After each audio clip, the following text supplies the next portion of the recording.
आणि साहेब आल्यावरच ओबीसी आणि मराठा समाज या दोघांमधलं असणारं मतभेद वाढत चालले अशी असणारी परिस्थिती. त्याच्यावरनं जरांगे पाटील असं म्हणतात आहेत की मराठा समाजाला ओबीसीतून आरक्षण मिळालं आणि ओबीसी समूह असं म्हणतोय तुम्ही आरक्षण स्वतंत्र द्या पण आमच्या कोट्यातून त्या ठिकाणी द्यायचं नाही. हा मतभेदाचा मुद्दा असं त्या ठिकाणी आता सगळ्यांसमोर आलेला आहे. या प्रश्नावरनं समाजामधला असणारं सलोख्याचे जे संबंध होते, चांगले संबंध जे होते ते हळूहळू बिघडायला लागलेत अशी परिस्थिती आहे. गैरविश्वास व्यक्त केला जातो अशी सुद्धा परिस्थिती आहे. दुर्दैवाने जे राजकीय पक्ष आहेत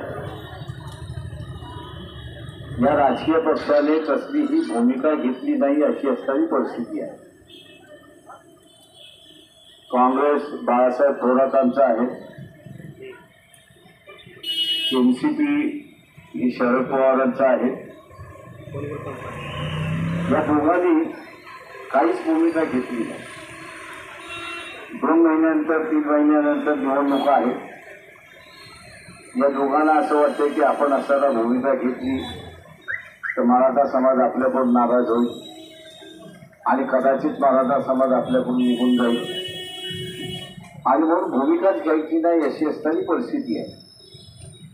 दुसऱ्या बाजूला बीजेपी आहे आणि शिवसेना आहे, उद्धव ठाकरे दोघंही म्हणतात आमचा काय संबंध याच्याशी, आम्ही तर काय असतं ब्राह्मण आहोत आणि म्हणून आम्ही काही भूमिका घेत नाही.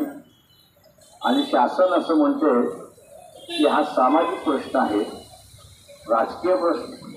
राजकीय पक्ष जोपर्यंत भूमिका घेत नाही तोपर्यंत आम्हाला असणारं याच्यावरती तोडगा काढता येत नाही. या सगळ्या ह्याच्यावरनं मी असं म्हणेन की कोल्हापूर, सांगली, सातारा या जिल्ह्यांमधली तेवढी परिस्थिती बिघडलेली नाही की जेवढी इतर जिल्ह्यांमध्ये बिघडलेली आहे. एकमेकांच्या दुकानावरती जायचं नाही, विकत घ्यायचं नाही, लग्नाला जायचं नाही, जेवायला जायचं नाही अशी असणारी परिस्थिती निर्माण झालेली आहे. आपण जो पहिल्यांदा सलोखा या ठिकाणी राखला आहे त्याबद्दल मी आपल्या सगळ्यांचा आभारी आहे आणि आपले असणारे आभार मानतो.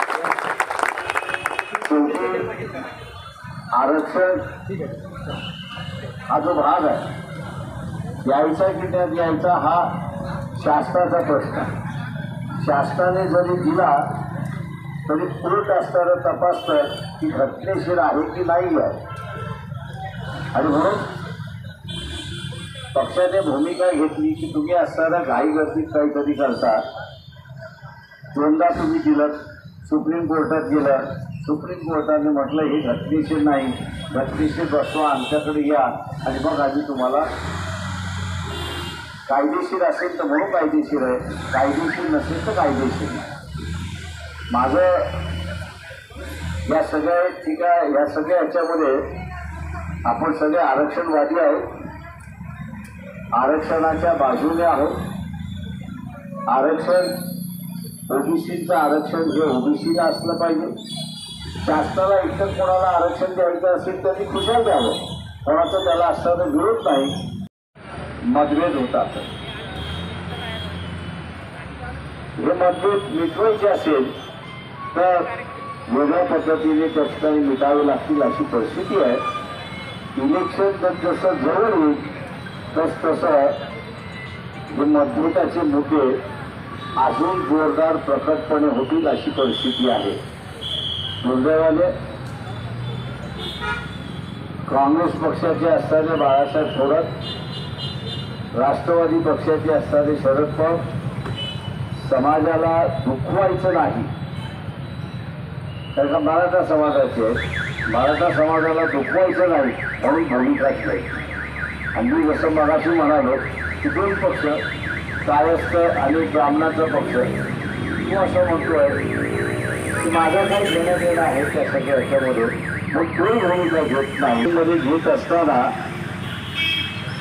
की ज्या बाजूने आपण घडाल त्याच बाजूने असणारं सरकारला सुद्धा घ्यावं लागेल अशी परिस्थिती आहे. हे भीतीचं वातावरण आहे. मी नांदेडला गेलो. नाभिक समाजाच्या असणाऱ्या एका व्यक्तीवरती हल्ला करण्यात आला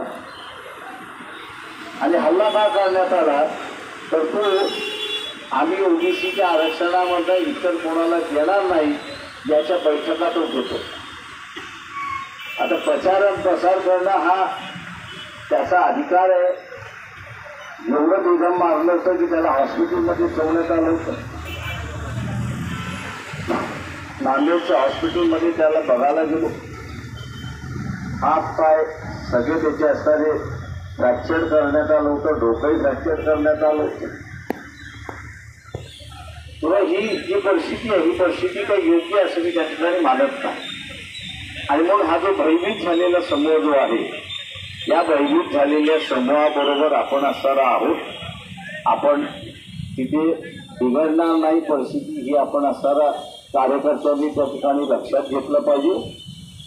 आणि उद्याच्या निवडणुकीमध्ये पक्ष जी भूमिका घेईल त्या पक्षाच्या भूमिकेबरोबर आपण राहाल ही अपेक्षा या ठिकाणी बाळगतो. आणि पुन्हा ही जी आपण शांततेची यात्रा काढली आहे त्याचा एकमेव उद्देश आहे की की उद्या ज्याला आपण म्हणतो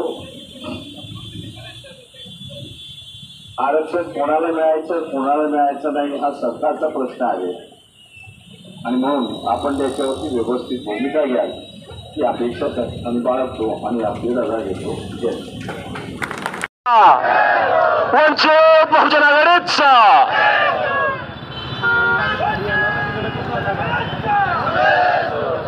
छत्रपती शाहू महाराजांचा छत्रपती शिवाजी महाराजांचा